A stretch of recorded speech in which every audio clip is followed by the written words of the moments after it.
Trade tensions between the European Union and the United States continue to grow.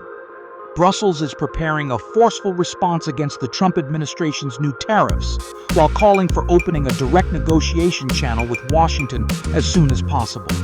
The European Commission is finalizing a list of trade retaliatory measures to be officially presented to member states next Wednesday, April 9th. The move comes after a 2-hour virtual meeting between European Trade Commissioner Maros Sefcovic and representatives of the U.S. government. During the meeting with U.S. Commerce Secretary Howard Lutnick and trade official Jameson L. Green, Sefcovic was blunt. He called the tariffs unjustified and harmful to both economies. Although the talk was frank, no agreement was reached, and no new date was set for further dialogue.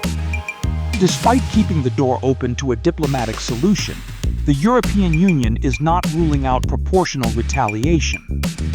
The package being prepared by Brussels contemplates sanctions valued at up to 26 billion euros, mainly to counteract the 25% tariffs affecting key sectors such as steel, aluminum, and the automotive industry. The final decision on these countermeasures will be discussed on April 9th at a technical meeting.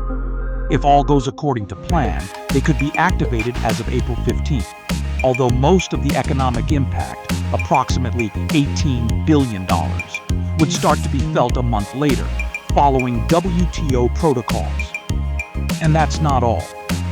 The European Commission is also analyzing how to respond to a new U.S. tariff package that would tax all products coming from the European bloc at 20%. This announcement has alarmed several EU governments.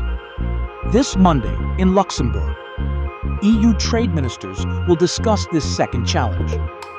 There, the basis for a possible European response will be defined, although no final decisions on tools or timing will be made yet. Among the options evaluated by Brussels is the use of the anti-coercion mechanism approved in 2023, which allows sanctions to be imposed in case of external economic pressure.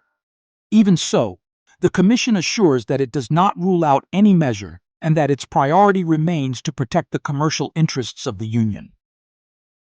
The trade conflict between Europe and the United States is not new, but it has intensified with Washington's increasingly protectionist policy. Brussels warns that this situation could destabilize transatlantic trade and harm both businesses and consumers on both sides of the ocean. What do you think of this tariff escalation? Are we looking at a new trade war? Leave it in the comments, and if you're interested in the impact of the global economy on your daily life, subscribe, like, and turn on the little bell so you don't miss our next updates.